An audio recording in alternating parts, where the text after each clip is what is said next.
Hola.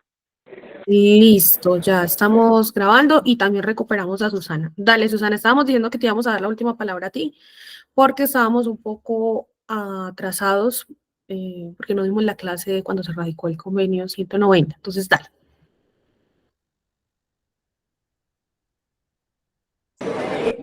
Sí, te Ya me escuchamos. pueden escuchar, ya están viéndome bien. Bueno. Bueno, yo destaco de la clase pasada, de la sesión pasada, también dos conceptos que me interesaron mucho, que son la negociación por rama y negociación por empresa. Ujú. Dentro de eso y dentro de toda la sesión, yo me surgió una duda y también pues como del análisis que había hecho y era sobre la deslaborización del contrato de aprendizaje. Me faltó hacer como la consulta porque dentro de lo que yo había leído pues dentro de esta reforma era un punto bastante importante.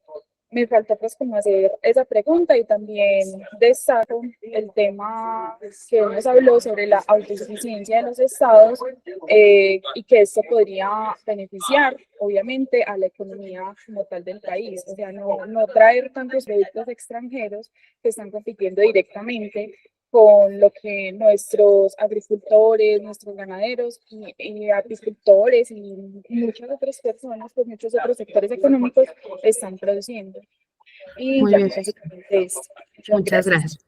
Bueno, Susana, ahí a grandes rasgos, el tema que tiene que ver con la laboralización del contrato de aprendizaje es que esta es una reforma laboral que incluye el tema de los aprendices. Antes, los aprendices tenían derechos laborales, porque pues ciertamente terminan siendo trabajadores cuando van a ejercer sus prácticas. Por todas las modificaciones que mínimo Carlos, el profe Carlos les enunció, pues el contrato de aprendizaje terminó siendo un contrato de la lista amplia de los contratos precarios que tenemos, a tal punto que no tienen derechos colectivos y que no se les reconoce como tal todos los derechos laborales que debería tener un trabajador. Esa es una pelea que abandera desde hace muchos años directamente los congresistas Wilson Arias, Alfredo Mondragón, los que se han abanderado justo porque ellos son egresados del SENA y ahora congresistas, caleños además. Eh, y había como una disputa en el articulado de la reforma que se radicó en agosto relacionada con la cuota de monetización. Pero por lo demás, la reforma establece que recuperarían derechos laborales. Eso es digamos, una muy buena noticia para los aprendices del SENA. Además, porque los aprendices del SENA tienen una característica muy importante que son muy parecidos a ustedes, los estudiantes de la Universidad de Antioquia, y es que son hijos de trabajadores y trabajadoras. El SENA es una defensa de los trabajadores de este país, la existencia del SENA como tal.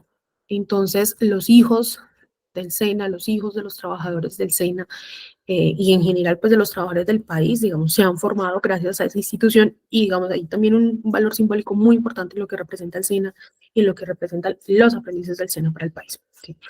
Listo, voy a compartirles mi pantalla para que recordemos un poco los objetivos específicos de este curso. Ahí pueden ver mi pantalla. ¿Me confirman? Sí, la estamos viendo. Bueno, resulta que por situaciones de coyuntura, nosotras nos hemos saltado esta parte del contexto histórico y situado y caímos de una vez como a lo situado, contexto actual con Carlos Guarnizo en la clase pasada, porque yo no pude estar pues como en la primera clase que tenía pensado darles esta parte, sobre todo de un contexto situado en América Latina, y entonces hoy vamos a hacer eso, ¿cierto? Hoy vamos a hablar de ese contexto histórico situado en América Latina, y vamos a tratar de ver ese desarrollo teórico conceptual de lo que ha sido el trabajo en América Latina y la visión internacional del trabajo. Y ya la próxima clase arrancaríamos con esto, porque ya Carlos de alguna forma contextualizó como el momento actual del país desde una lista muy importante que es la reforma laboral, ¿sí?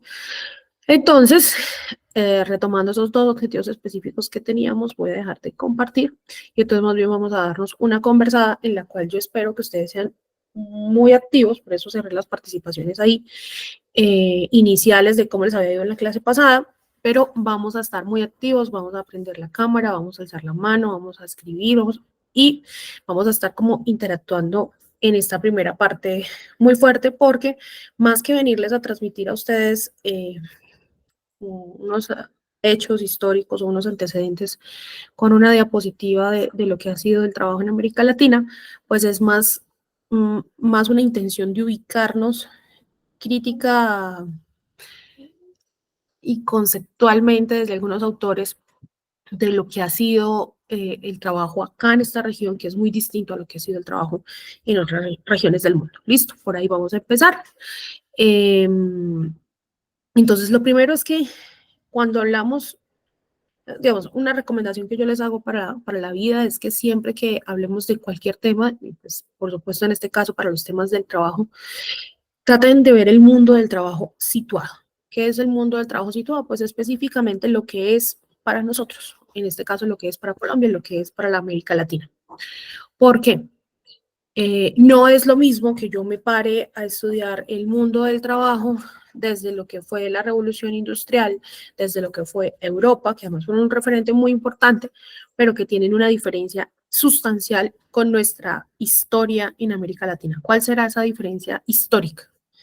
Cuando uno mira el mundo del trabajo en Europa y mira, por ejemplo, la revolución industrial, ¿por qué no? Y cuando mira el mundo del trabajo en América Latina. ¿Cuál será esa diferencia así como hito que yo diga, oiga, es que no es lo mismo porque allá pasó esto y aquí no pasó? ¿Qué creen ustedes que sea? Las guerras mundiales, profe. Las guerras son un factor, pero específicamente en el mundo del trabajo, ¿qué diferencia sustancial ven ustedes? Por ejemplo, cuando uno lee eh,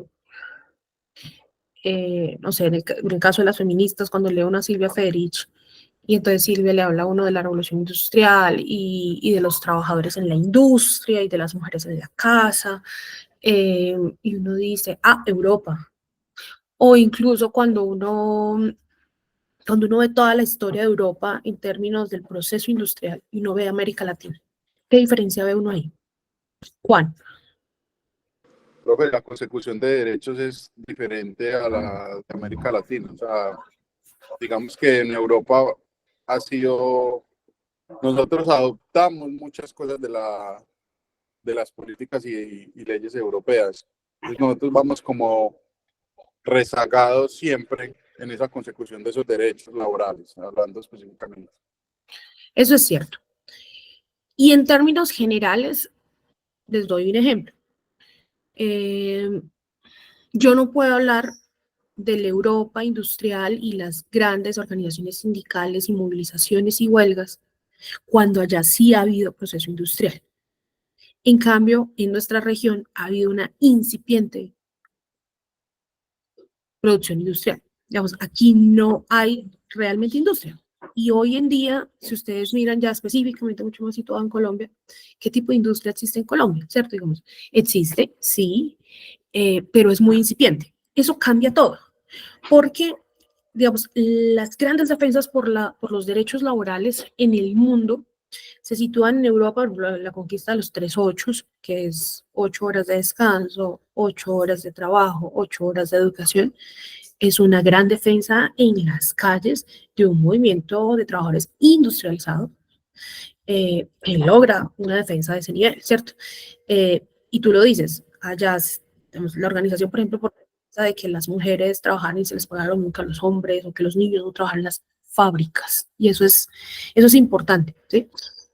En Colombia, en América Latina, ¿cuál fábrica? ¿Cuál proceso industrial? Digamos, nosotros no hemos tenido esa experiencia. Y en la medida que no tengamos esa experiencia, ustedes tienen que ir desgranando esa idea. Si nosotros no tenemos esa experiencia de proceso industrial, de fábrica, del típico trabajador fordista o toyotista, digamos, que nos trae como la idea del mundo del trabajo, eh, pues la realidad nuestra es distinta. ¿Y por qué nuestra realidad es distinta? Porque a América Latina, a nuestra región, le pasó algo que no le pasa a todos los lugares del mundo. ¿Qué le habrá pasado a nosotros? ¿Qué nos pasó a nosotros que no le pasa a todo el mundo? Que no le pasó a otras regiones necesariamente. ¿Cómo arrancamos nosotros todo este tema de hablar de por ejemplo, de la División Internacional del Trabajo? Nosotros, Angélica, no, Angélica no alzó la mano, sino que se unía. Bueno, nosotros sí cargamos con un lastre colonial. Nosotros sí fuimos una región esclava. Nosotros sí tenemos afro esclavos, mestizos e indígenas sirvientes. Nosotros sí, en visión que hace Wallerstein del ay, ¿cómo es que es el concepto que usa este man?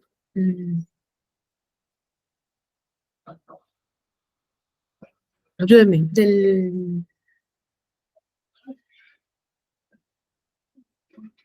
¿ninguno ha leído Wallerstein?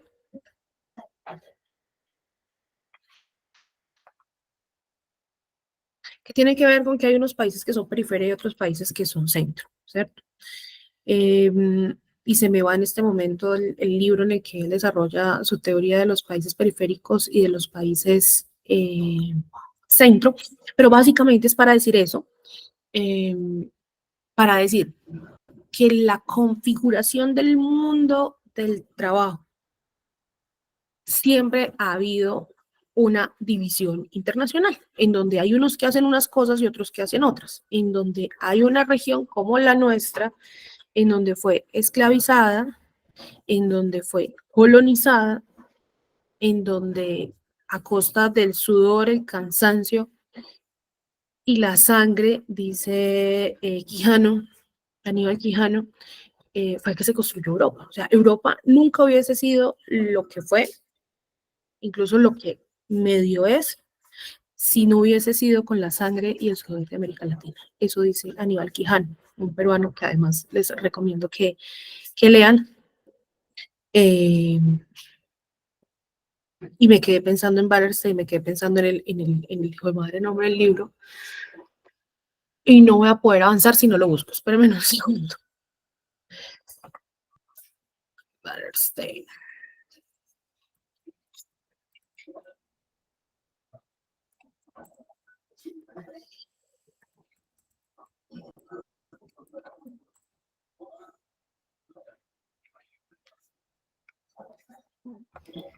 Profe, Paul Krugman desarrolla, pues, desde la visión más económica, esta teoría de centro y periferia, porque él dice que en el centro se desarrollan los sistemas capitalistas y por fuera, dentro de la periferia, es como lo que queda por fuera. Entonces, hace unos años yo hice una investigación sobre ese fenómeno en Colombia y entonces entendemos que nosotros tenemos esa visión de centro y en las periferias nos ubicamos, por ejemplo, en una región como el Pacífico colombiano, donde, digamos, no se permea ese sistema capitalista, sino que ya, digamos, estamos como en un estado de abandono, entre muchas comillas.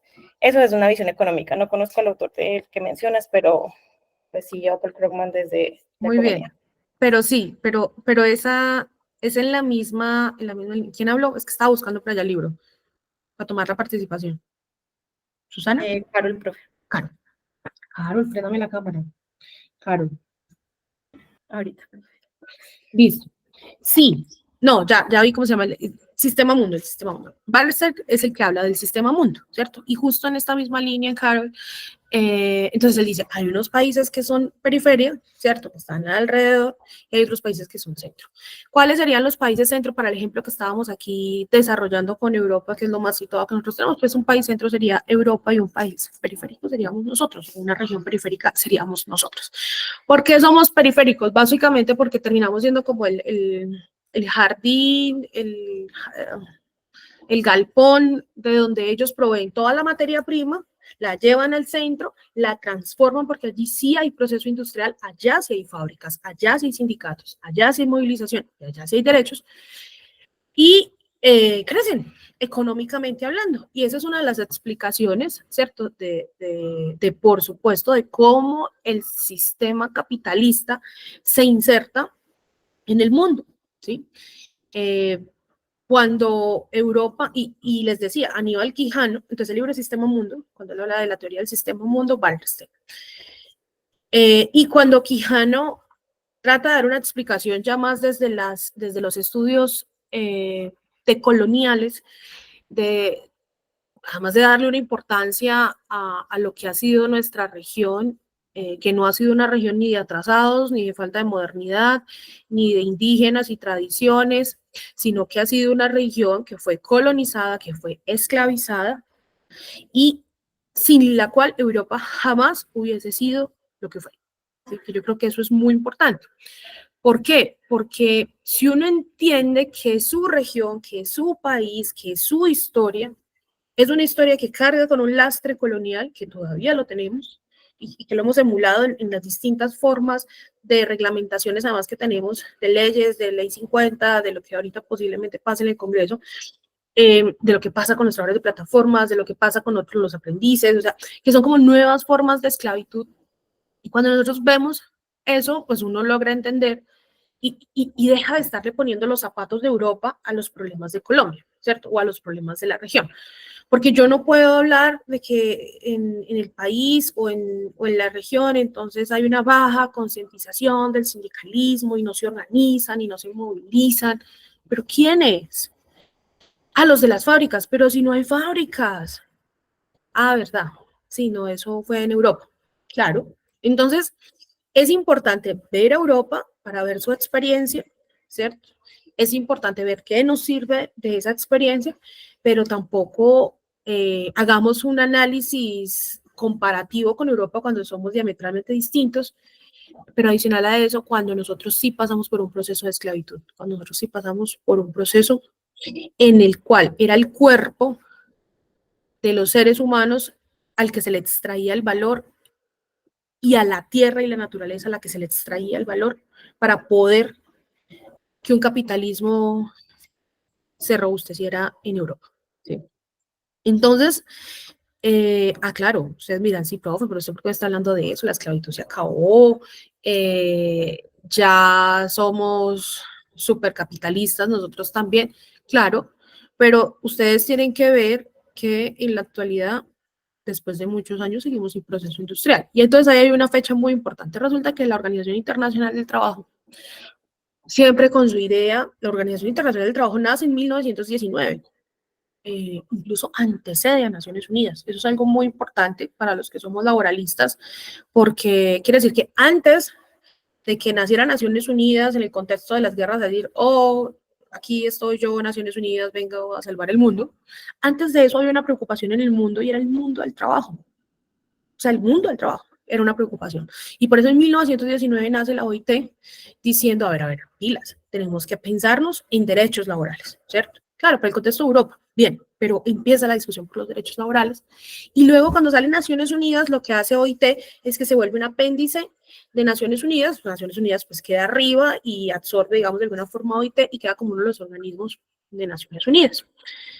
Pero ¿por qué les estoy contando esta historia? Porque en 1919, cuando la OIT habla de trabajo, habla del trabajo industrial.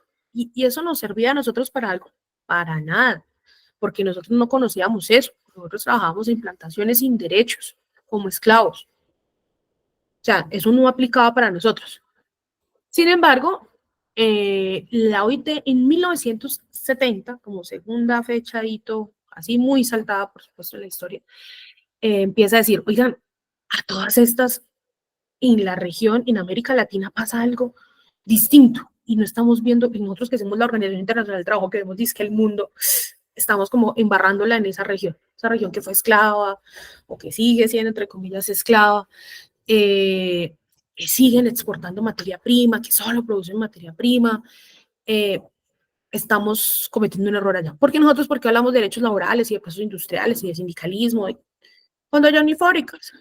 Y entonces llega y dice la OIT en 1970, dice, ok, vamos a empezar a sacar unos estudios sobre trabajo informal. Y entonces empiezan los estudios sobre trabajo informal con un auge muy fuerte en los 70, porque la OIT dice, pues no, pues es que parece que eso del trabajo informal también es trabajo. Y parece que también es trabajo porque a estos locos allá en América Latina, pues como no tuvieron fábricas y como andan y siguen igual de jodidos que cuando estaban esclavos, pues esa gente se organiza para producir de alguna forma, ¿cierto? Venden medias, venden zapatos, venden empanadas, hacen trenzas, pero hacen algo. Y entonces dice la OIT, ok, vamos a empezar a medir el trabajo informal.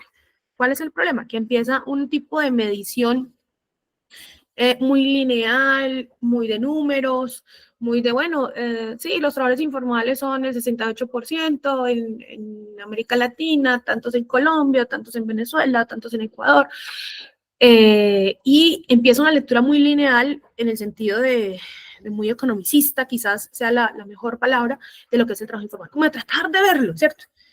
y con una hipótesis. Ese trabajo que es informal algún día tendrá que volverse formal. ¿Y cómo se va a volver formal?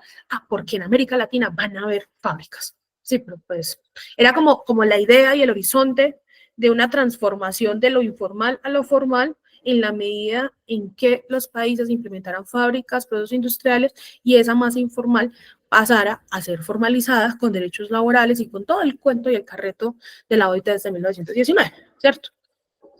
Y entonces en los 70 es importante por eso, por un lado, y los 70 específicamente para el caso colombiano también es importante por muchas razones, porque los 70 es una década maravillosa y hermosa para muchas reivindicaciones en nuestro país y en la región, pero en especial para lo que compete para esta clase, es muy importante porque sale el sueño y la promesa, hay una promesa en el país de industrialización. Y entonces, ¿qué pasa?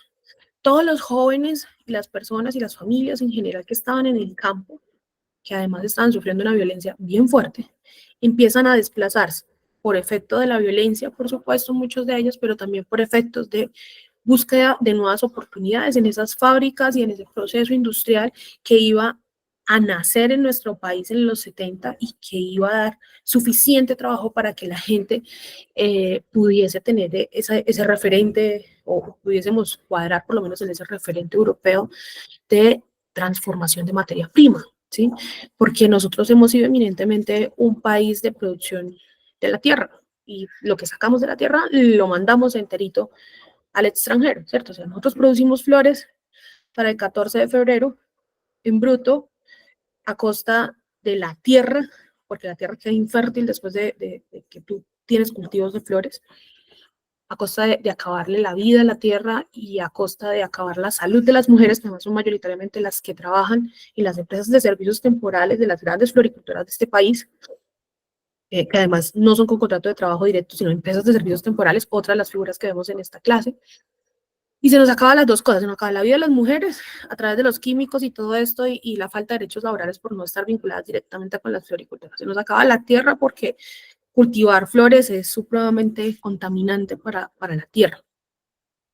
Y nosotros mandamos los bultos de flores baratísimas al extranjero para que todo el mundo celebre San Valentín y para que otros en Europa hagan perfumes, hagan cosméticos, hagan un montón de cosas con las flores. Y nosotros no producimos perfumes con las flores, nosotros no transformamos las flores y nosotros enviamos esas flores en bruto, bien baratas, sin ningún proceso de transformación e industrialización en nuestro país.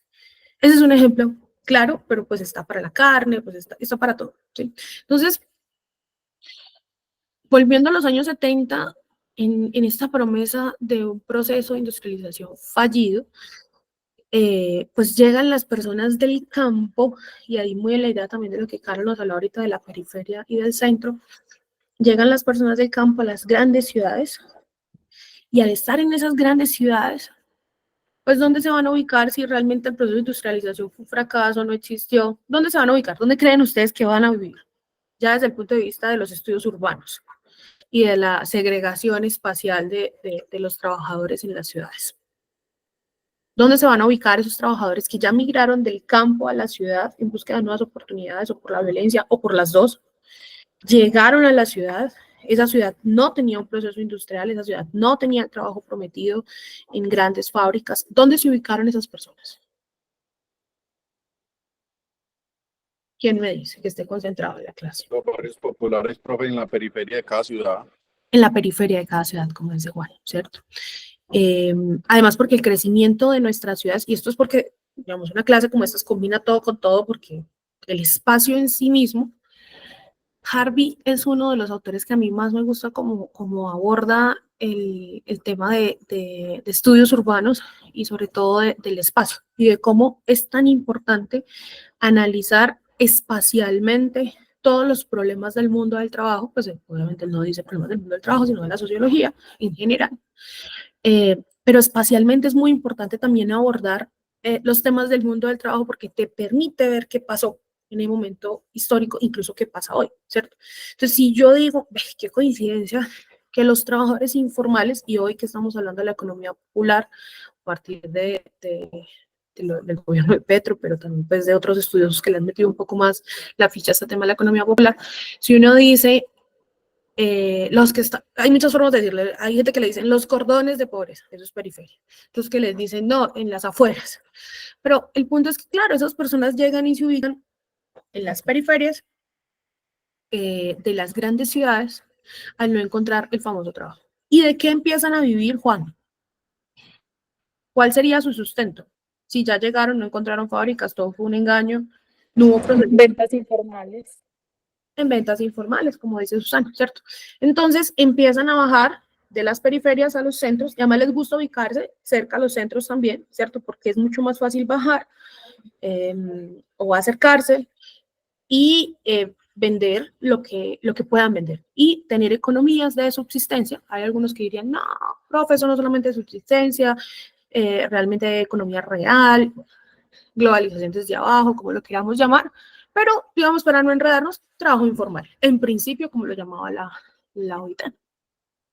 ¿Y por qué es importante tener este cuento de lo espacial en la cabeza? Porque eso también nos da un dato importante para América Latina, y es que las ciudades en América Latina no fueron ciudades planeadas, no fueron construidamente planeadas, o sea, no fueron planeadas, diseñadas y luego construidas, sino que fueron creciendo en la medida en que la gente fue llegando, se fue ubicando, se fueron haciendo en distintos lugares. Y hay unas experiencias muy bonitas en donde se conjuga esto que les estoy contando de los 70, el desplazamiento, la gente que llega, la gente que se ubica en las periferias, e incluso el crecimiento sin planeación de las ciudades que luego defienden los movimientos populares y los movimientos barriales como su espacio de vida, como su espacio de su vivienda, y no se las dejan quitar, ¿cierto? Un ejemplo en Bogotá es el barrio La Perseverancia, que es también denominado el primer barrio obrero de trabajadores, y ese barrio es un barrio así, tal cual, o sea, la gente se ubicó, construyó su barrio, hizo el acueducto, hizo la vivienda, hicieron escuelas. Galán era uno de sus promotores, y luego varias alcaldías de Bogotá intentaron mover La Perseverancia, porque La Perseverancia está muy bien ubicada, muy cerca del Planetario, muy cerca del centro, muy cerca de la Séptima, y trataron de destruir el barrio para hacer, imagino que edificios, gentrificar el barrio, supongo, lo más seguro. Y no pudieron, porque ellos dijeron, nosotros tenemos un movimiento barrial, nosotros defendemos nuestro barrio, usted, nosotros, Estado no nos hizo nada, usted no nos hizo acueducto, usted no nos hizo escuela, nosotros hicimos eso, o lo hicieron nuestros abuelos. Y lo defendieron a tal punto que lo que le tocó a la alcaldía fue decir que era un barrio histórico, el Festival de la Chicha, bueno. Y todo el mundo sabe que ese barrio es un barrio que no se dejó segregar hacia una periferia, porque eso es lo que querían, moverlos. Ustedes saben que eso es lo que hacen normalmente, ¿cierto? Entonces llega y le dice, bueno, muévanse de acá y váyanse, y los mandan al último anillo de la ciudad en unas casitas de fósforos de vivienda de interés social, a que vivan ahí. ¿Cuál es el problema en esto de esta segregación espacial de la que hablaría Harvey? Que pues ahí no tienen el sustento, y el sustento son las ventas informales bajando rápidamente al centro o llegando rápidamente al centro, digamos, que no les cueste mucho desplazarse. Pero si usted se lleva estas personas a una periferia en los últimos anillos con una casita, que vivan ahí, sí, ¿cómo van a obtener el sustento si para llegar al centro necesitan 2, 3 buses? Esto, y ustedes dirán, Sandra, ¿por qué está hablando de esto? Porque esto en el mundo del trabajo es muy importante. Piénsenselo en trabajo doméstico. El tema espacial. Una trabajadora doméstica, bueno, por regla general en Colombia el trabajo doméstico es mayoritariamente trabajo por días, el 89%. Quiere decir que por muchas razones, entre ellas por los bajos ingresos que todos recibimos, incluidos clases medias, medias bajas, que son las que más necesitan el trabajo doméstico. ¿Ustedes me están escuchando bien o están escuchando la bulla de fondo? Está bien, profe. Ok. Me perdí. ¿Qué estaba diciendo? De las trabajadoras domésticas. Trabajadoras domésticas, eso. Entonces, por muchas razones, incluidas que las familias pues ya no tienen tanta plata, contratan 2, 3 días, de trabajadoras domésticas y del servicio de trabajo doméstico, y entonces pues ya casi eso del trabajo doméstico interno no existe, las casas ya no las hacen con esa habitación horrible, miedosa, de 2x2 para la trabajadora doméstica, por fortuna, pero también es porque el trabajo doméstico interno ha desaparecido mayoritariamente. Y pónganse a pensar ustedes, una trabajadora doméstica que gane un salario mínimo, que eso es lo mínimo que debería ganar según la ley. Por eso nosotros en trabajo doméstico no hablamos de salario mínimo, sino salario vital, que es otro concepto, que es distinto y que es lo que necesita realmente otra mujer para vivir, dependiendo de su contexto situado real. Y es que en el caso de las trabajadoras domésticas, ellas viven en esas periferias de las que hablábamos ahorita. ¿Y a dónde tienen que ir a prestar el servicio? En el caso, por ejemplo, de Medellín. Como a barrios como el Poblado y así. Y llegar allá, Daniela, mínimo, son 2 buses o 2 transportes. Y Además, temprano. además porque no tenemos articulado, pero eso no solamente le pasa a Colombia, sino que le pasa a otros países vecinos. No tenemos articulado. Entonces, si llega al centro, ¿cierto? De la periferia del centro. Y del centro, posiblemente a donde tenga que ir, si le va bien, a veces más, ¿cierto? Pues imagínense ustedes que, no sé, ¿en cuánto quedó el salario diario? Porque además son días, ¿cierto? Son 3 horas por día. El salario diario quedó como en 30 y algo mil, la hora que da, ¿cierto? Una trabajadora doméstica con 30 y algo mil diario, ¿crees que le da para pagar 2, 3 buses y remunerarse el trabajo de 8 horas en un día, haciendo un trabajo que además es un trabajo que nadie quiere hacer, que es un trabajo duro, que es un trabajo que no es como el de las empresas que tiene un manual de funciones, ¿cierto? Y que tú sabes que tus funciones son A, B, C y D, sino que ahí son las que quieran. El tamaño de la casa no influye para pagarte los mismos 33.000 pesos algo. Por supuesto que lo espacial sí juega un papel muy importante en el análisis del mundo del trabajo.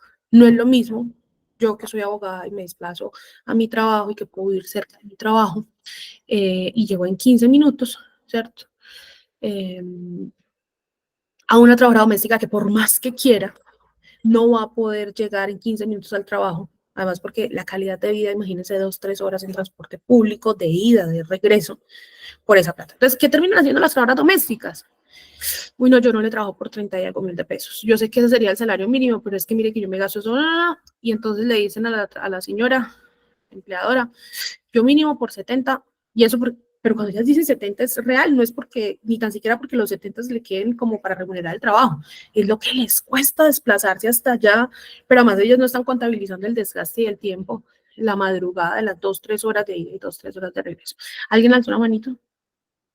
No, sí, profe, es que yo iba a decir eso de el tiempo de desplazamiento, que sí puede ser, o sea, alguien que tenga que entrar a las 8 tendría que estar saliendo por ahí a las 5 o 6. Y, por ejemplo, eso también me hacía pensar en como las estaciones específicas del metro que son súper llenas en las horas pico, que son como poblado, industriales, y pues San Antonio ya obvio, pero sobre todo como industriales y poblado, que es donde están como todos estos centros de oficinas y de casas también, donde hay mayor flujo de trabajadores. Así es. Y así mismo le pasa a los trabajadores de la construcción y así mismo le pasa a otros trabajadores que están en la periferia, ¿cierto? ¿Y por qué es importante hablar de lo espacial? Porque el espacio siempre es un contenedor de relaciones sociales. Y cuando uno analiza las relaciones sociales, en este caso las relaciones laborales en un espacio específico, pero no lo investiga teniendo en cuenta el espacio, puede que una parte de lo que ustedes estén tratando de ver o de investigar o de entender, pues se les quede por fuera, ¿cierto? Entonces yo, por ejemplo, si yo me dedico a estudiar trabajo doméstico y entonces estudio que las trabajadoras domésticas no tienen derechos laborales, que no se les paga eso, que no les paga, pero no me tomo el detalle de ver cuál es el desplazamiento de esa trabajadora doméstica en el espacio para poder llegar al trabajo y luego a su casa, pues miren que perdería una parte de esa mirada. Será simplemente como un ejemplo de por qué no perder lo espacial. Y estábamos hablando de lo espacial porque antes de eso estábamos diciendo que los trabajadores entonces se ubicaron en la periferia y que por eso hoy en día Colombia tiene más del 68%, aunque va en disminución, de trabajo informal, vemos que Colombia sigue siendo un país que no es industrializado y por eso el presidente de la República ha anunciado un plan de reindustrialización en el Plan Nacional de Desarrollo, que esperamos se ejecute, se cumpla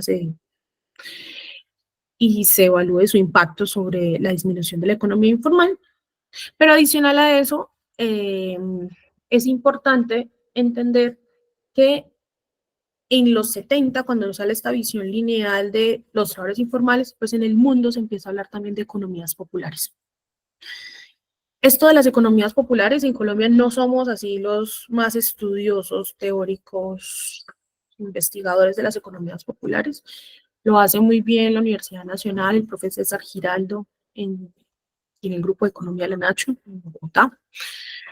Y tiene varias ahí investigaciones sobre economía popular, pero realmente quienes saben de economía popular en la región son otros, ¿cierto? Yo diría, para mí es más un referente a Argentina, Bolivia, incluso incipientemente Ecuador, aunque Ecuador combina el tema de economías populares con economía solidaria. Pero ¿qué es eso de las economías populares? ¿Ustedes a qué les suena? ¿Y por qué estamos hablando de economías populares luego de hablar de los 70, proceso de reindustrialización, trabajadores informales, economías populares? ¿A qué suena eso de economías populares? Pues yo creo que podría ser como una que no está como tan estructurada, que es más como desde de las costumbres, de lo común, no sé. Así es. Carol dice lo informal. Muy bien, claro, tanto Daniela como Carol le pegan en el palo. O sea, muchos hablan de economía popular y se están refiriendo a la misma economía informal, o los mismos trabajadores informales, o trabajadores de la economía popular versus los mismos trabajadores informales. La cosa es que el concepto de economía popular va por la línea de lo que Daniela quizás resalta, hay como algunas categorías sobre la importancia de rescatar lo común, la importancia de rescatar lo popular, la importancia de rescatar, dicho en otras palabras, la importancia de desligarse un poco del sistema capitalista, aunque eso es tremendamente complicado en estos tiempos, porque las economías populares también florecen y se mueven en este sistema capitalista, ¿cierto? Pero digamos que la economía popular reconoce tradiciones ancestrales, costumbres, y es una apuesta también muy situada, ese concepto es muy nuestro, es muy de esta región, es muy de América Latina, por decir, venga, y por decirle también a la OIT, venga, deje de medirnos como si fuéramos una masa amorfa, porque no somos formales, entonces usted nos llama informales. Nosotros queremos ser así, porque yo quiero hacer los zapatos, o no los zapatos, yo quiero hacer el tejido que hacía mi comunidad indígena y la quiero vender. Y yo no quiero y no me veo trabajando en una empresa textil. Yo me veo con mi familia produciendo, no sé, las mochilas aruacas, ¿cierto? Las parteras, por ejemplo. Yo me veo con mi centro de parteras comunitarias, el biche, yo me veo, ¿cierto? O sea, con mi producción de biche, como lo hacemos en comunidad, con los cánticos, bueno. Y entonces por ahí va la economía popular, es como el reconocimiento de ese saber ancestral, de esas tradiciones y de esas costumbres que nosotros vemos, los laboralistas vemos como, uy, hay trabajo informal, pero muchos de ellos lo ven desde la economía popular y dicen, no, yo no soy trabajo informal, es más, si, no sé, hicieran una fábrica de mochilas aruacas, esa no sería mi sueño irme a trabajar en una fábrica de mochilas aruacas, porque nosotros tenemos la producción así, así, y lo hacía mi abuelo, y lo hacía mi tatarabuelo, y lo hacía su familia. ¿Qué queremos nosotros? Garantías. Garantías para poder vender las mochilas aruacas no tan baratas, por ejemplo, ¿cierto? Entonces, ¿qué hemos dicho los laboralistas en ese caso? Listo, entonces esto es un escenario de economía popular. Como es un escenario de economía popular, no vamos a estar diciendo que son unos informales y que en algún momento se van a formalizar en ese proceso industrial, sueño, aún inalcanzable en Colombia. Pero sí vamos a decir que tienen derechos laborales.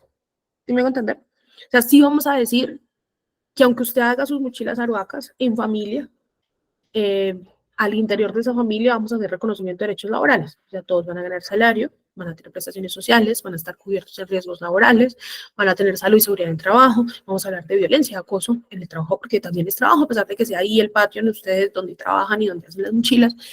Y entonces esto como que para un poco y dicen, pero es que eso no cuadra.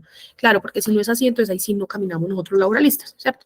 Porque también este tema de las economías populares, y también pasa con las economías feministas, y con la construcción de esta categoría de lo común, de lo popular, de lo barrial, es que romantizamos un trabajo real en que son voluntarios, en que es la comunidad, en que es el barrio, y no reconocemos derechos laborales. Y eso sí me parece preocupante, ¿cierto? Yo quiero que ustedes, por lo menos cuando terminen este curso, digan, ¿por qué no? Digamos, no tenemos que estar inmersos en el sistema capitalista, industrial, fábrica, derechos laborales, sindicatos y demás. Podemos hacer un reconocimiento de nuestra realidad a partir de las economías populares y del montón de comunidades indígenas, étnico-raciales, campesinas, de mujeres, de jóvenes que tienen su producción desde la economía popular, pero nunca sin derechos laborales. ¿Sí? Esa es una discusión que a mí me distancia un poco a las posiciones del presidente Petro y de algunos ministerios cuando hablan de economía popular, porque ellos sí intentan hablar de economía popular y pasa mucho, ¿saben con qué? Y donde hay que ponerle mucho cuidado en todo lo que tiene que ver con los sistemas nacionales del cuidado, lo que se viene ahorita con el Sistema Nacional de Cuidado o lo que ha sido el sistema públicos de cuidado, por ejemplo, en las manzanas de cuidado en Bogotá o lo que fue en Medellín, ¿cierto? Porque a veces combinamos el concepto del cuidado dentro de la economía popular y la economía popular dentro de la economía feminista, porque la economía popular es una economía eminentemente feminista en sus inicios, con un trabajo voluntario sin derechos. Y eso no debería de pasar, y menos en, digamos, y eso no lo voy a decir yo en esta clase de trabajo decente donde hablamos de trabajo decente, ¿cierto? Porque ahí sí se enmascaran verdaderas relaciones con etiquetas de voluntarias, de lo barrial, de lo popular y lo comunitario, cuando terminamos sacrificando incluso mujeres haciendo trabajo voluntario sin derechos laborales. Entonces, claro, la economía popular tiene un sentido mucho más profundo, tiene una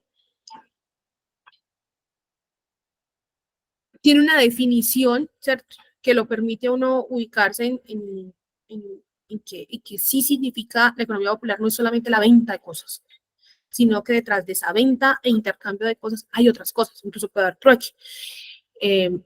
Otras cosas que le dan sentido a eso que hacen algunas personas, algunas comunidades. A mí me gusta el concepto de economía popular, al sindicalismo de este país no le gusta el concepto de economía popular, pero mírense, por ejemplo, en Argentina, uno empieza a hablar de economías populares tras la crisis fuerte del 2008 y allá incluso los sindicatos, hay uno muy grande y muy popular que es la CETEP. La CETEP en Argentina es un sindicato de economía popular. Y a mí ese concepto sí me gusta, porque miren que es la combinación de lo que les dije ahora que debería pasar, ¿cierto? Entonces es como que, ok, yo reconozco que tú eres una economía popular por todo lo que ya dijimos, pero venga, ustedes se pueden sindicalizar, ¿cierto? Y cuando se sindicalizan, ustedes van a decir, profe, pero no, ¿qué se imaginan ustedes cuando uno se sindicaliza y está en medio de estos negocios?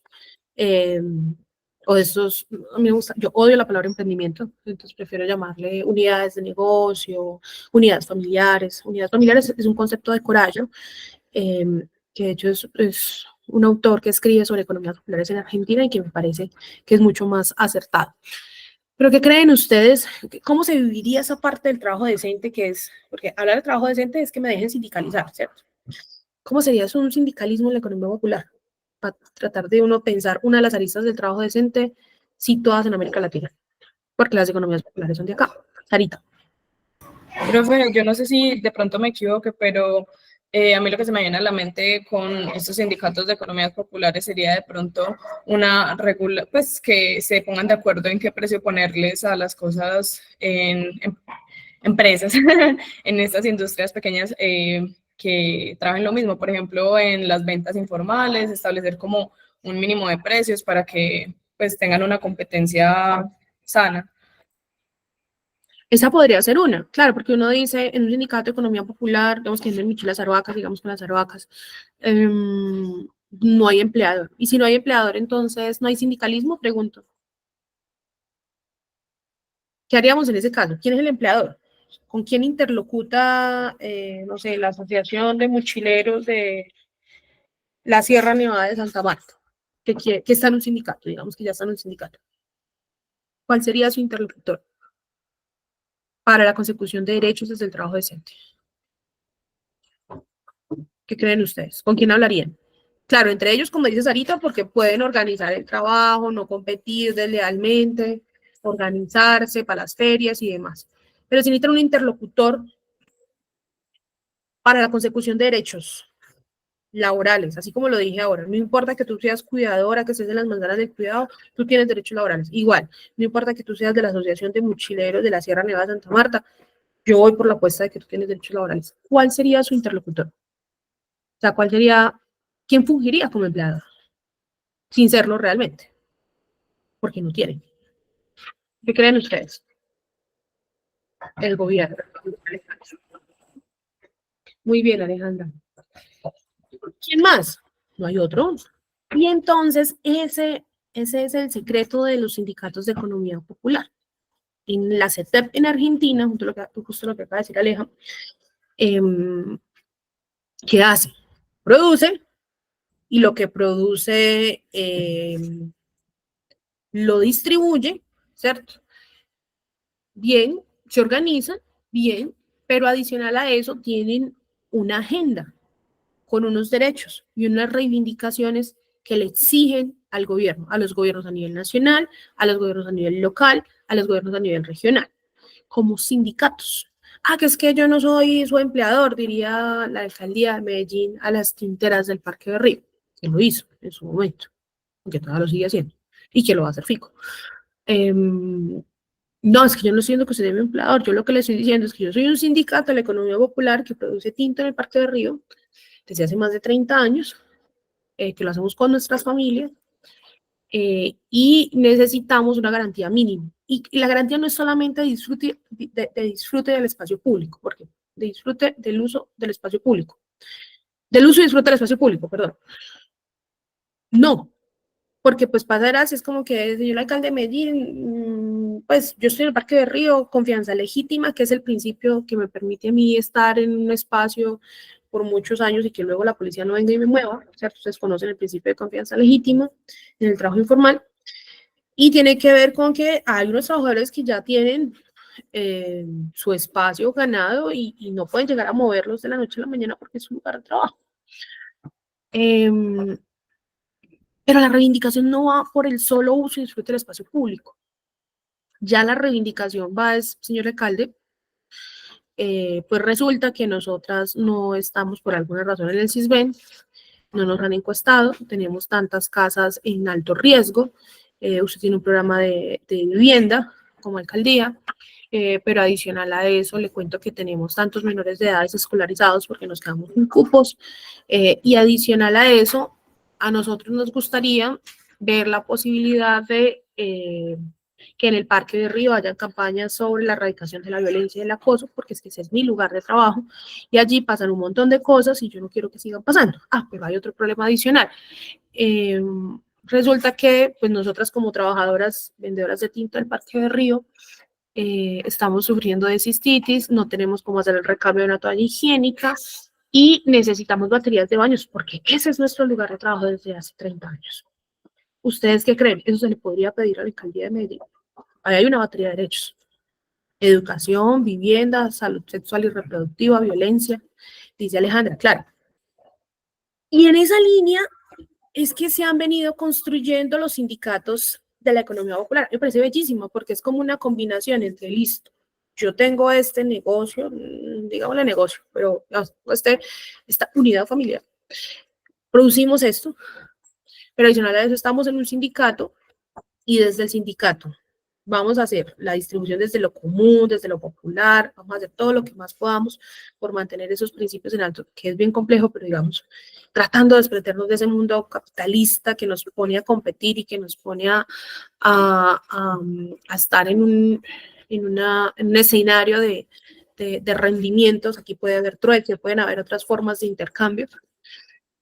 pero adicional a eso, venga para acá, Estado en todos sus niveles y yo le digo, ¿cierto? Le digo, es que yo soy trabajador y no necesito tener un contrato de trabajo con la alcaldía de Medellín y no necesito tener un contrato de trabajo con, no sé, con Juan Valdés, para las que venden, no, tampoco mi empleador es Juan Valdés, yo no tengo empleador, pero sí necesito que me garanticen unos niños. Y nosotros los laboralistas vamos un poco más allá, le decimos, venga ahí, recordemos que el espacio del Parque de Río también es un espacio que podría tener cubrimiento de riesgos laborales. Entonces ahí me dicen, Sandra, estás hilando muy delgado, ya eso no hemos podido conquistar, pero allá deberíamos de llegar, sí, o sea, deberíamos llegar a decir, pilas que tengan salud, que coticen a pensión y que tengan riesgos laborales. Es un trabajo, y es un trabajo que se ejerce en el Parque de Río, ¿sí?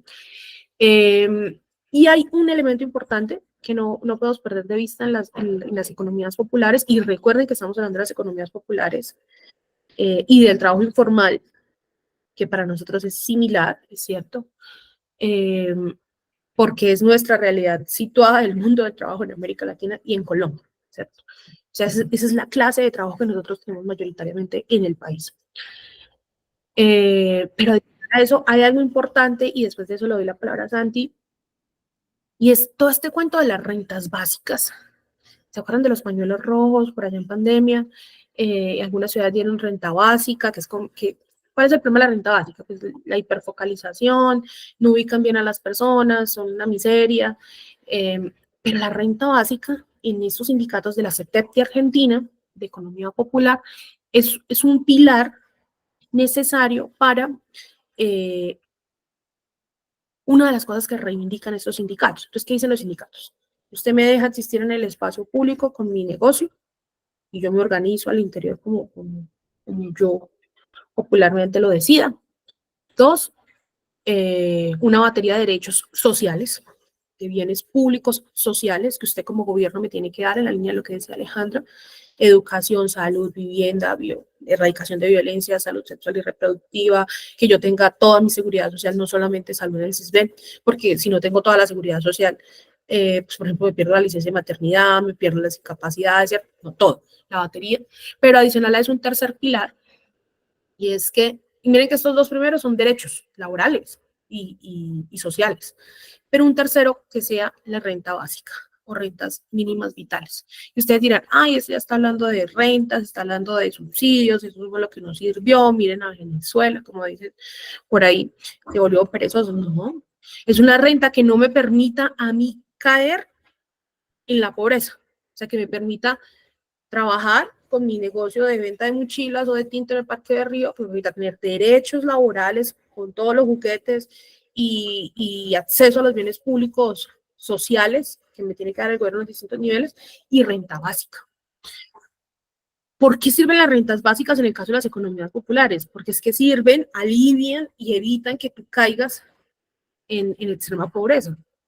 Eso, o esa triada sobre la que se sostiene o sobre la que nosotros teorizamos más bien, eso que les estoy diciendo hace parte más bien de unas reflexiones nuestras desde la economía popular, que desde, y de la sumatoria pues como de varias reflexiones de distintos autores. Les decía ahorita Corallo, pero Verónica Gago de Argentina también, es un gran referente en economías populares que se lo recomiendo si quieren seguir estudiando sobre este tema. Pero adicional a eso, lo que ha sido la misma CETEP en Argentina como sindicato y sus reivindicaciones. Santi. Joven, sino que me estaba preguntando que, pues, obviamente me parece chévere que el Estado, digamos que apoya la economía popular, porque en Colombia prácticamente el 50% es trabajo informal, si no es más, pues porque siento que, digamos que cuando se hacen ese tipo de informes, no, pues obviamente no se tienen en cuenta al 100% de la población, pues de todos los casos particulares, pero siento que obviamente pues que den vivienda, educación, no sé, entre otras cosas, pero siento que hay ciertos tipos de insumos que se podrían confundir con el hecho de, entre comillas, estar apoyando la informalidad, pues en vez de formalizarse. Sí, Santi, ¿no? Y ese punto que tocas es clave, es súper clave, porque esa es la gran disputa esa que tú acabas de decir, esa es la razón por la cual el sindicalismo colombiano, por ejemplo, el sindicalismo serio, pues estoy hablando de la Central Unitaria de Trabajadores CUT, que es la más grande del país, porque ustedes saben que hay mucho tipo de sindicatos, pero estoy hablando del sindicalismo serio, democrático, progresista de este país, que me atrevo a meter las manos al fuego por ellos, que es la CUT.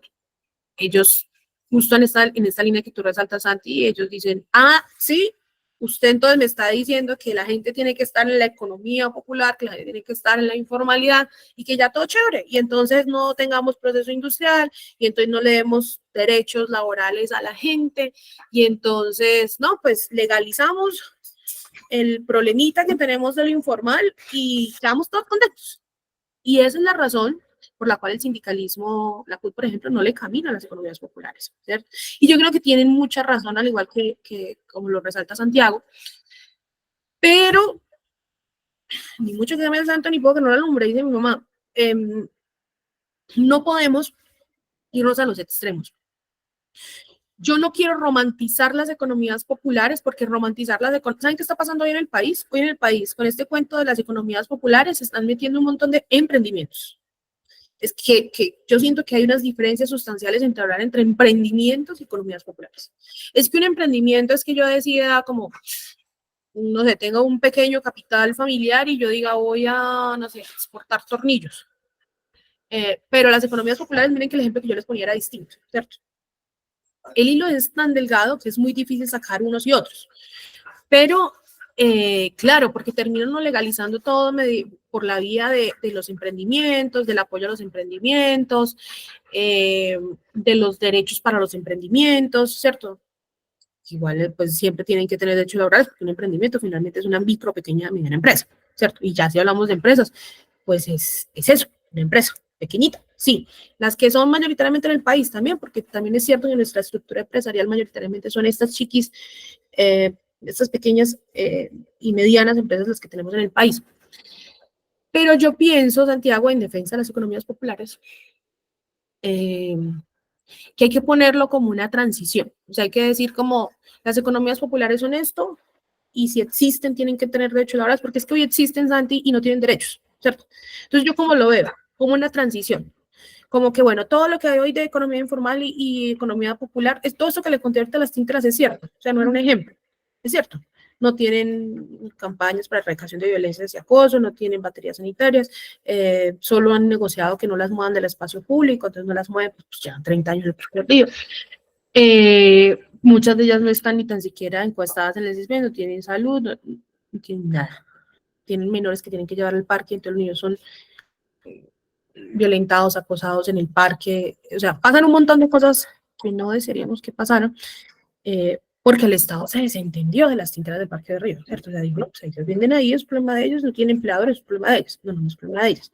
Hay una batería de derechos, de bienes públicos, sociales, que tendrían que llegar a ellos, incluso derechos laborales que tendrían que llegar a ellos, por el solo hecho de estar ahí, en ese espacio público, que también es trabajo.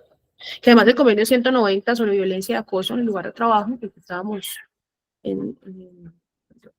radicando el proyecto de ley en el Congreso, ¿qué días establece que el espacio público, o sea, el Parque de Río, por ejemplo, es un espacio de trabajo para las economías informales y que igual hay que protegerlas? Entonces, para volver a la idea de Santiago, ¿cómo lo veo yo, Santi?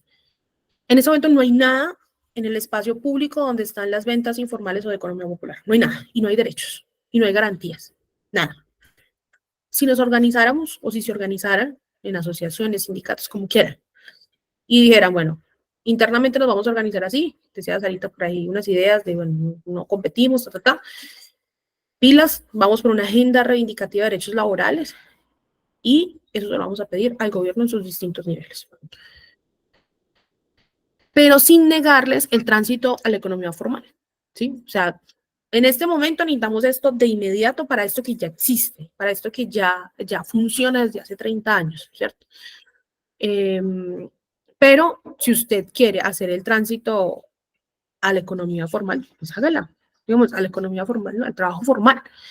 Vamos, no castrar o no dejar todas las estrategias puestas en qué hacer con las economías populares e informales para que tengan derechos laborales y no hacemos nada más en el país, no, porque eso no me parece, porque eso sería, Santi, lo que tú dices, sería como dejarlos ahí. sino abrir también la otra puerta, como lo va a hacer el plan, o como lo promete hacer el Plan Nacional de Desarrollo con el plan de reindustrialización, y decir, bueno, y también vamos a tener unas empresas y unas fábricas en donde vamos a tener tantas ofertas de empleo, y las mujeres, los jóvenes, los niños, incluso los que están en las economías populares, con una prioridad, podrían insertarse a ese mundo de trabajo formal. ¿Qué te parece esa opción? Así es como la estamos pensando, ¿cierto? No como una fase de, si se quiere decir, de tránsito, pero no, claro, porque ahí sí estoy totalmente de acuerdo con la CUT incluso y contigo, Santiago, sería como, o sea, romantizamos a tal punto la economía informal que los dejamos en la economía informal. ¿Cómo la ves? Pues siento que sería, digamos, sacar lo mejor de los dos lados. Pues obviamente uno siempre debe apuntar de llevar lo informal a lo formal, pero es que eso es algo muy complejo. Claro, y mientras no exista dónde, entonces, claro, a mí me pasa con el presidente de la CUT, con Fabio Arias, que él odia cada vez que yo le hablo de las economías, porque me dice, ¿qué pereza, no me hable? Yo soy asesora de él, pero cuando él me escucha hablar de economía, me dice, no me hable China, es bien rolo, no me hable China, las cosas que a mí eso no me gusta. Y no le gusta justo por eso, porque dice, a mí todo tiene que ir trabajo formal. Fabio, ¿dónde? Muéstreme la empresa, muéstreme la fábrica, muéstreme el proceso ya de reindustrialización andando, y entonces yo dejo de hablar de esas cosas de garantías para los derechos laborales, pero mientras tanto yo no puedo dejar de ver un montón de trabajadores en la economía informal sin derechos, pues yo me pego de eso, ¿cierto? Y voy donde ellos y trabajo con ellos, y entonces montamos la agenda y se la montamos al gobierno, se la montamos a la alcaldía, mientras pues se crean las fábricas, porque yo no puedo crear las fábricas, ¿cierto? Pero en el momento en que estén las fábricas, en el momento en que haya un proceso de transformación de las flores en perfumes, de la palma aceite en cosméticos, pero acá, y de otros frigoríficos y transformación de la carne, o sea, y no la exportación de las vacas paradas por alta mar. Entonces, en ese momento yo voy a decir, todo trabajo formal, ¿cierto? ¿Cuántos vamos a insertar? ¿Cuántos nuevos empleos? Pero por ahora sí me parece que esta es una opción.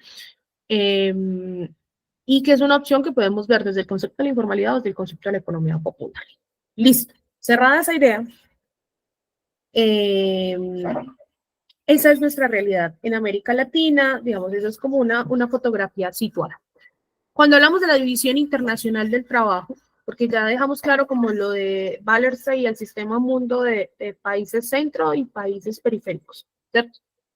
Incluso traídos ya a las ciudades específicas a partir del proceso o la falsa promesa de industrialización en los años 70.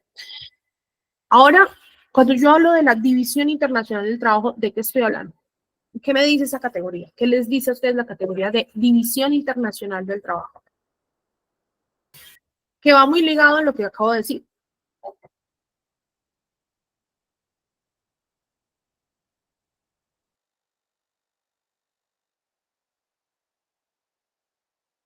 ¿A qué les suena?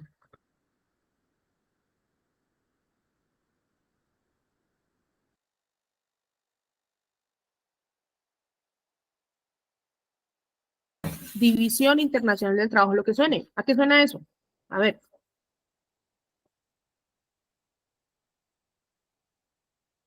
Lo ve como al comienzo, no, o al despegue.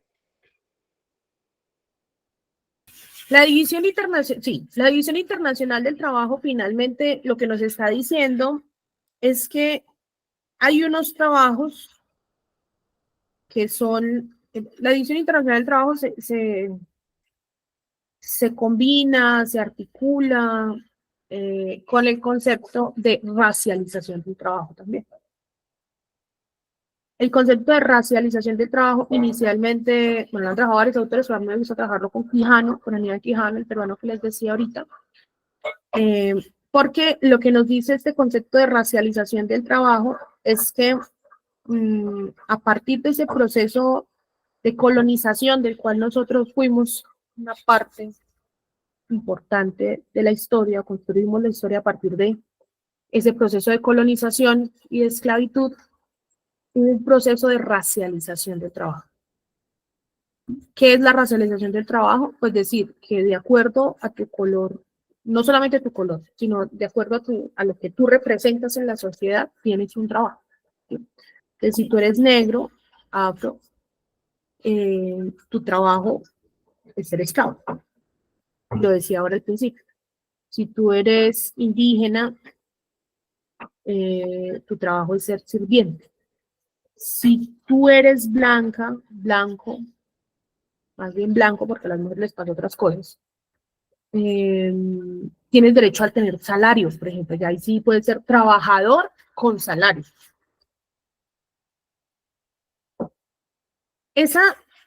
Bueno, y si nos vamos con un enfoque de género, pues vamos mucho más allá, y si eres mujer esclava, negra, tienes una posición distinta a incluso la mujer indígena, incluso la mujer blanca, ¿cierto?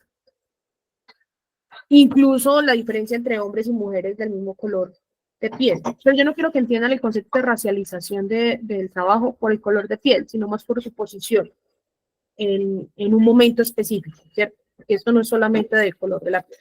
Entonces, eso lo lograron con nosotros. A nosotros lograron clasificarnos para el trabajo a partir de esas características. A tal punto que ustedes saben que la discusión, yo no sé por qué se nos olvida, la discusión en América Latina, en todo este proceso de esclavitud y de colonización, era ver si lo que ellos cuando llegaron aquí, los europeos cuando llegaron aquí, era si nosotros éramos animales, si teníamos alma o no teníamos alma. Digamos, la discusión arrancó por ahí. ¿Será que tienen alma? Ya.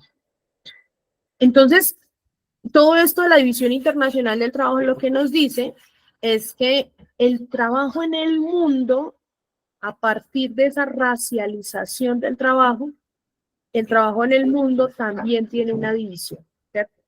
Entonces, Colombia es un país que produce materia prima y exporta. Hay otros que producen en alta mar con formas de esclavitud impensables y llega la bufanda, el busito, la chaqueta a París, como si nada, ¿cierto? En Madagascar, que yo no sé, de Madagascar conocen mucho solamente la película, pero en Madagascar hoy todavía hay formas de esclavitud vigentes para la extracción, por ejemplo, del algodón. Y la discusión allí es, entonces, ¿hay una división internacional del trabajo? Sí, hay una división internacional del trabajo. Hay unos países que producen a partir de trabajo esclavo materias primas para que en países como Europa, Estados Unidos, puedan transformarla, y entonces esos trabajadores sí tienen mejores derechos, tienen sindicatos, tienen movilizaciones, y los otros siguen siendo esclavos, produciendo algodón. Eso es gráficamente lo que sería una definición muy empírica, ni se quiere decir así, de la visión internacional del trabajo. ¿Sí? ¿Por qué es importante hablar en el caso nuestro? Porque pues nosotros estamos en una posición no de privilegio en esa relación o en esa división internacional del trabajo. Nosotros somos los que ponemos los números de economía informal, de trabajadores informales y trabajadores de la economía popular. Nosotros somos los que ponemos los grandes números del trabajo doméstico, del trabajo migrante sin derechos. Nosotros somos los que ponemos los grandes números en el mundo sobre trabajo forzoso, sobre trabajo esclavo. Entonces, hoy en el siglo XXI, ¿cómo no decir? Por ejemplo, tú vas a Ginebra de las 4 de la tarde, un viernes todo está cerrado. Y uno dice, ay, pero qué gente tan aburrida, ¿cómo así que todo está cerrado? Y ahora yo, ¿cómo voy a hacer para comprar los chocolates? La gente tiene derechos y la gente a las 4 de la tarde está en su casa descansando porque los han conquistado. Obviamente, pues si uno mira el contexto, hay unos reversos en muchos países del mundo, o sea, hay una derechización, hay una, me quiere decir, una vuelta muy fuerte de los procesos de neoliberalización del trabajo. No solamente en América Latina, sino en el mundo, ¿cierto? O lo que está pasando en Argentina con Milei, hay cosas, hay retrocesos fuertes en el mundo, pero en términos generales, digamos que uno mira unos años atrás, unas décadas atrás, y lo que se mantiene hoy aún, hay derechos, en muchos países hay derechos. ¿Y ustedes preferirían tener una ciudad 24/7 con muchos trabajadores despiertos atendiéndolos? No, que en esas ciudades lo que quieren es que la gente descanse y vaya, comparta con su familia, estudie a sus hijos. y a las 4 de la tarde nadie tiene por qué estar trabajando, ¿cierto? Y ahí también se desprenden estas grandes discusiones sobre la productividad y sobre cuántas horas tendría que trabajar un trabajador para ser realmente productivo. La productividad no se mide como lo entendemos acá en el país o en otros países, y es que muchas horas. No. Y por eso estas ideas de la reducción de la jornada máxima que ustedes vienen viendo en las recientes leyes y demás. Entonces, hablar de esa división internacional del trabajo nos permite, o hablar más bien de todos los conceptos, como hablar del sistema mundo de los países periféricos y centros, reconocer nuestra realidad situada y nuestro lastre colonial de que fuimos una región esclavizada, de que seguimos siendo productores de materia prima, exportadores de materia prima, y de que no tenemos procesos de industrialización, y de cómo esa división internacional del trabajo en el mundo, sumado al concepto de racialización, de quién hace una cosa y quién hace la otra, y de ahí dependen mis derechos, son lo que hoy te pintan la fotografía, ¿cierto? ¿Y cómo es la fotografía de hoy?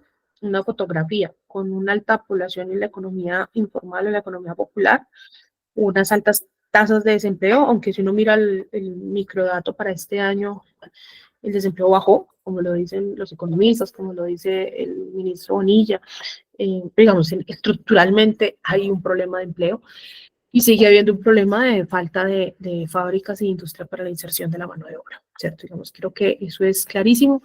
En eso coincidimos incluso con los empresarios, con la ANDI, con la COPI, con FENALCO, cuando dicen el problema del país es la alta informalidad, es la falta de inserción al empleo. Claro, pero también el problema del país es la falta de garantía de derechos laborales. Y que los empresarios toda la vida han dicho que más garantías en derechos laborales o más derechos laborales aumenta los costos de producción en las empresas y entonces pues las hace inviables. Eso no es cierto, eso está revaluado en el mundo. Además, porque generalmente los costos laborales de las empresas son el costo más chiquito. Los costos de las empresas, ¿saben dónde están? En los altos costos de energía, eso es cierto, las empresas, las pequeñas, las medianas, sufren un golpe muy fuerte con las altos cobros de energía, en los cobros de logística, en otro tipo de rubros en los que les tiene que incurrir una empresa para poder existir, incluso en los temas de formalización laboral, pero que no son necesariamente los costos laborales. Y eso es importante, porque en el mundo está probado que con los costos laborales, digamos, con solo los costos laborales no se quiebra una empresa. Generalmente son el 2, el 3% del total de los gastos de una empresa, que necesitarían alivios del gobierno, claro, para poder existir, claro, estamos totalmente de acuerdo. Pero no nos digan que por dar derechos laborales, entonces una empresa necesariamente se tiene que quebrar. Listo, hecha está como esta visión ya más, si se quiere decir, situada, más histórica, rápida, por supuesto. Con seguridad le faltan muchos elementos más que no estamos mencionando acá. Vamos a hacer algo para la próxima clase. Y es que, pero no, me falta una parte. ¿Cómo se combina todo esto que estamos viendo con hablar de economías informales, de economías populares, y de una vez lo vamos a ponerle el enfoque de género con lo que serían las economías feministas, o con lo que dicen las economías feministas de la economía popular, más bien. Lo mismo que con la misma premisa que yo empecé diciéndoles pilas, hagan lecturas situadas del mundo del trabajo y no me digan aquí, no me traigan a Marx, no me traigan a Silvia Federici hablándome de proceso de industrialización. Cuando en Colombia no existió, aquí tendríamos que hablar de otras realidades ubicadas como la economía formal, la economía popular.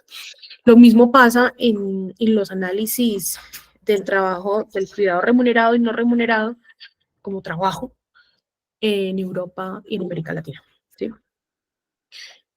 Ahí retomando un poco de Silvia Federici, en un libro que yo les recomiendo si no se lo han leído, que se llama El Calibán y la Bruja, ella hace un recuento histórico interesante sobre lo que ha sido este proceso, este tránsito del feudalismo al capitalismo, el papel de las mujeres en ese tránsito del feudalismo al capitalismo, y cómo es realmente el capitalismo, ¿cierto?, el que inserta a las mujeres en un trabajo no remunerado, no pago, en pro y a favor de un sistema capitalista económico, ¿cierto? Hay una frase muy popular de Silvia Federici, que se llama, eso que llamas amor es trabajo no remunerado, no sé si lo han escuchado hablar. Y en esa frase, eso que llamas amor es trabajo no remunerado, es una frase con la cual Silvia Federici, que además es marxista, feminista, ya relea Marx, critica a Marx, pero se declara marxista. En esa frase ella intenta recoger una idea muy poderosa desde mi punto de vista, y es que el capitalismo es prácticamente el culpable de que hoy las mujeres estén mayoritariamente en las labores del cuidado. Pero cuando digo hoy, pues no me estoy refiriendo a hoy, sino que, digamos, que históricamente se ha entendido que las mujeres estén en las labores del cuidado, pero que no es la historia que ella cuenta para Europa, ¿cierto? Ella dice que las mujeres fueron confinadas en 4 paredes mientras los hombres iban a las fábricas y producían un salario, y que el salario era el eje jerarquizador de las relaciones sociales, y que entonces era el hombre proveedor, porque eso no pasó en Colombia, ¿cierto? Porque aquí no tuvimos mujeres confinadas en casas necesariamente esperando el hombre proveedor que viniera a la fábrica. Posiblemente sí, posiblemente a medias y posiblemente no en la fábrica. Aquí lo que tuvimos un montón de mujeres que salieron a las calles con sus hijos a vender lo que podían. Se ubicaron en la periferia y luego a vender lo que podían. Y por eso nosotros decimos que nuestras calles, nuestros centros, tienen cara, tienen rostro de mujer, tienen rostro de migrante, tienen rostro de jóvenes y los rostros de los niños que tienen en el piso o en la mesita al lado, haciendo la tarea, tomándose las sopas, con las labores del cuidado, ¿cierto? O sea, la mamá ahí con las labores del cuidado en lo público, en el espacio de lo público. Para Silvia, esa lectura pues no llegaba, por supuesto, porque para ella su análisis partía de que había unas labores del cuidado que no se remuneraron, que no se pagaron, que no se pagan a las mujeres, y que el mismo capitalismo hizo llamarlas amor cuando realmente ese trabajo, la fuerza, si se quiere decir, la extracción de la fuerza de trabajo de esa mujer, mayoritariamente son mujeres, quien la capta no es ni tan siquiera la familia, sino el sistema. ¿Y cómo el sistema? Porque es la que permite que ese obrero esté vestido, listo, con coca, el almuerzo hecho, la que produce además los obreros, ¿cierto? Y ella todo eso lo hace gratis, nadie se lo paga, ¿cierto? Para un sistema, para que esas personas vayan a producir a un sistema. ¿Qué dice Silvia? Si esas personas van a producir a un sistema, ese sistema debería de alguna forma de retribuir el trabajo de esa persona que cuidó ese obrero o esos futuros obreros para que pudiesen ir a estar listos para ir a producir a la fábrica, ¿cierto? Ese confinamiento de las mujeres al trabajo del cuidado no remunerado es una arista importante que no podemos perder en este análisis histórico que estamos haciendo, porque de hecho ustedes saben que gran parte de las hipótesis de las desigualdades en el mundo y por supuesto en Colombia parte de que mientras nosotros tengamos ese tipo de trabajo remunerado, ese tipo de trabajo del cuidado no remunerado y estas desigualdades, no solamente salariales entre hombres y mujeres en el mundo del trabajo, sino estas desigualdades e inequidades también de acceso al mundo del trabajo por parte de las mujeres y de permanencia, pues difícilmente vamos a tener o vamos a poder subir los estándares Gini, o vamos a poder de alguna forma superar los estándares de desigualdad. En términos generales, lo que dice Silvia Federici cuando habla de esta frase famosa, de eso que llamas amor, es trabajo no remunerado, es una alerta, que si bien a nosotros no nos sirve la lectura de Europa que ella hace, sí nos sirve para ver cómo funciona en Colombia.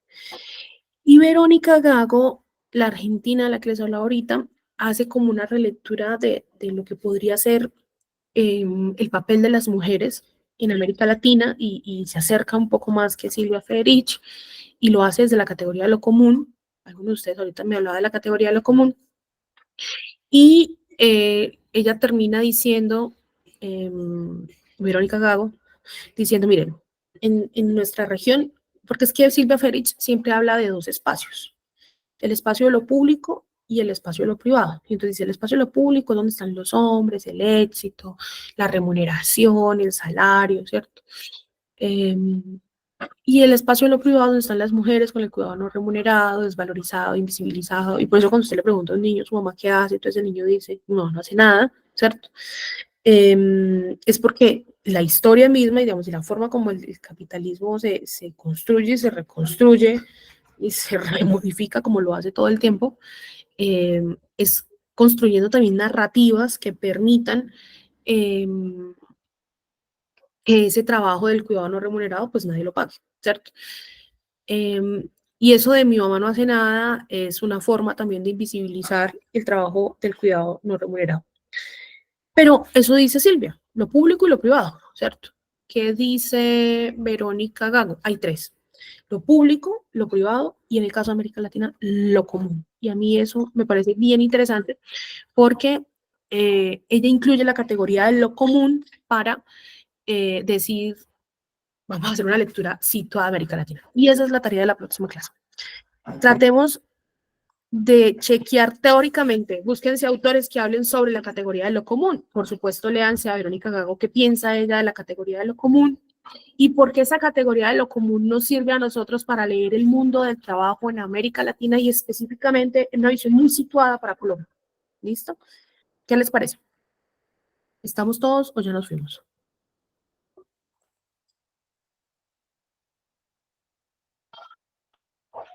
Chicos. Listo, profe.